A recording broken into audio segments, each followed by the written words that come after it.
Good morning, my beautiful grandchildren. As most of you know, I'm not good at this, so okay. What YaYa wants to tell you, pretty much, about YaYa. I hate liver. Ugh, it is horrible. Liver is the most horrible meat in the world. But let me give you a reason for not eating liver. It's a thing in your body that kind of cleans out all the toxins, and the bad stuff. So why would you put that in your mouth, right? Ugh. When I was a kid, people wanted to eat liver and onions. Oh, I couldn't think of anything worse. Oh, it was horrible. It was horrible. I would not even eat if I knew that we were going to have liver and onions. It was gross. Gross, gross, gross, gross. I also hate okra. Don't let anybody fool you into thinking that okra isn't just slimy. Ugh. You can put it into gumbos as a thickener, but it's gross. I hate it. And if I see those little balls, which is the seeds for more okra, I won't even eat it. I won't eat it. No, thank you. No, it's gross. So, like I said, I just really wanted for you to know that about me.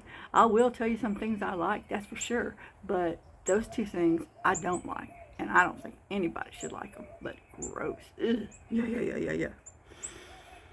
The other day, the first video that I did for you guys, I got some information off of heymom.co. And so that's a really nice site. Everybody should go and look at it. She does give a lot of great quotes, which is a good segue into what I'm kind of going to talk about today to you. I collect quotes and information. I should have been some sort of researcher because I adore getting on the computer and making notes in a notebook and doing that because maybe I want to know some more. I don't know. The funniest things grab hold of me, as all of you well know. But I did want to tell you that I found a new one this morning. When I scroll in the mornings, I mostly scroll through quotes. And the quotes or information, whenever people give you those little short, stabby things. And this one today said, to learn how to regulate your emotions is a quiet form of empowerment. When you can stay grounded during difficult moments, you give yourself more control over your life. And that one comes from Your Beautiful Life on Insta. And let me tell you something. That is one of the truest, most true things, information that I could give you. When I used to work, people would come in and, or sometimes the people that the company employed that I was responsible for, and they would just rail on me. And what I learned as a youngster from my grandmother, Elizabeth, was to just go quiet and make sure that your face is not telling them what you're really thinking. You just go quiet, and you don't have to smile, but you just have to have a sort of interested look on your face. Now, what's going to happen here is they're going to wear themselves out. And really and truly, all that they wanted to do was get that out of their system. Now, as long as they didn't call me an ugly word, as long as there was no real personal stuff in there, I just let them go, okay? I just let them go. Because really and truly, people carry around garbage and stuff behind their eyes that you have nothing to do with and can't possibly know about. They're frustrated. Their favorite grandmother died. Their boss chewed their butt at work. Their husband wasn't nice to them. Their wife wasn't nice to them. They can't seem to get the dog to quit peeing on the rug. These are all the things that are in people's minds. And one of the things that one of my bosses said to me one time, they said, "You are really good at listening."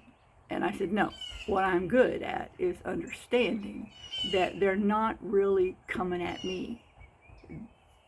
I am the thing that's going to get the vent, yeah, but it's not me that did it to them, okay? It's not me that did it to them."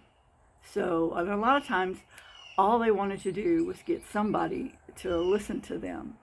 And it was hard sometimes, I'm not going to lie. It was difficult. But again, you know, life is kind of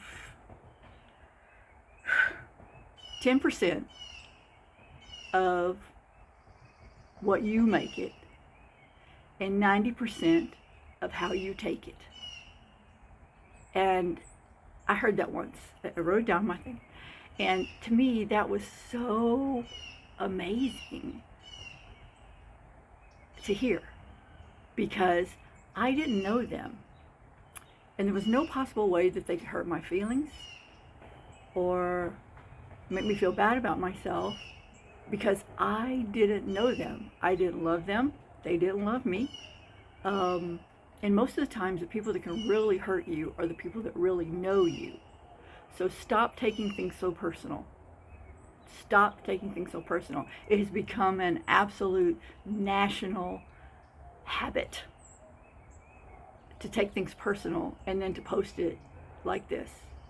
But if you can learn to regulate, and I mean it, regulate your emotions, to stay calm in every situation, you will have more control over your life. And that's the absolute truth. You won't go home fuming because so-and-so did this to me and so-and-so did this to me. You know, they really weren't doing it to you.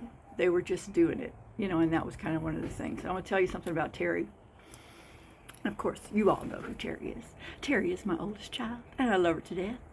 But one time, whenever she was working, a man fell off a ladder in the back through a tiny little mistake at the store she was working at. She was the manager of it. Y'all know that. And he hit his head, and this was so tragic. So tragic. I mean, it affected the entire store. He never recovered from it. But what our big boss called and said to me was, "I have never seen anybody be so calm in a situation." She didn't cry. She didn't say it wasn't her fault.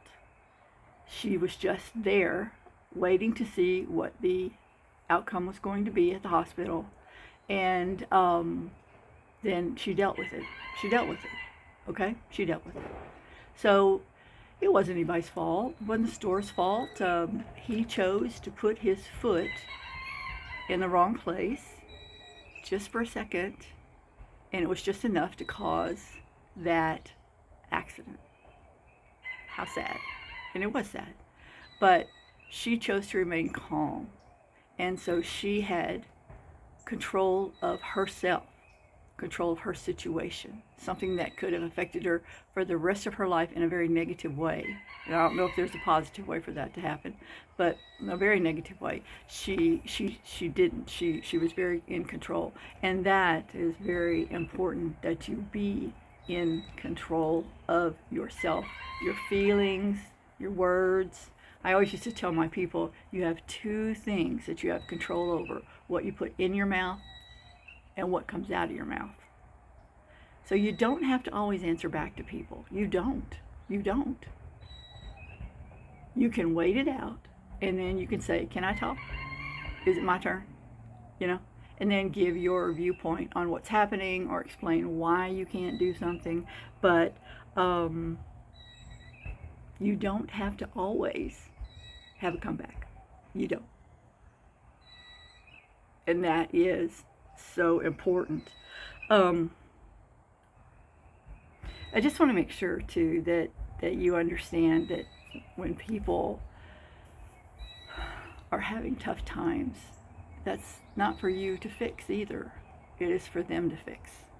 So, you know, you don't want to walk around too much with hero complex and try to to fix everything and fix everybody, because you just can't do it. You cannot do it. You'll be crazy in a short while. You'll be crazy. You'll be crazy. You'll be crazy. So I got to have this today out here because now the weather's a little warm. We're going to get cold weather again, no doubt about it. But the weather's warm, so I did want to start doing it on the porch again. That way you can see my eyes. And I miss you guys. I miss you guys. I don't miss you being little, although I do. But I love being able to talk to you as adults and see everything that you're turning into. And all of you are doing such a fabulous job, such a wonderful job. And it's so exciting for me to be able to get to see this part of it. You know, I had so much fun with you guys, but now I am just really enjoying the journey with you as you do new things and go new places. I'm proud of every one of you, and I want you to know that I'm proud of you. And I love you, and I love you, and I love you so, so, so much. I'm going to put a hashtag on this called YaYa's Kids, because if you lose it, then maybe you can hashtag it and find it. For anybody else watching, I hope this helped you too. I noticed in the first one we had some other people watch it other than my grandchildren. But this is for you, Austin, Cadence, Jasmine, JR, Gideon, Scott, Emmy, Libby, Sam. This is for you. These are for you. These are because I want you to know that I loved my relationship with each and every one of you. Each and every one of you. All right. I'll see you on the next one. Love you guys. Bye.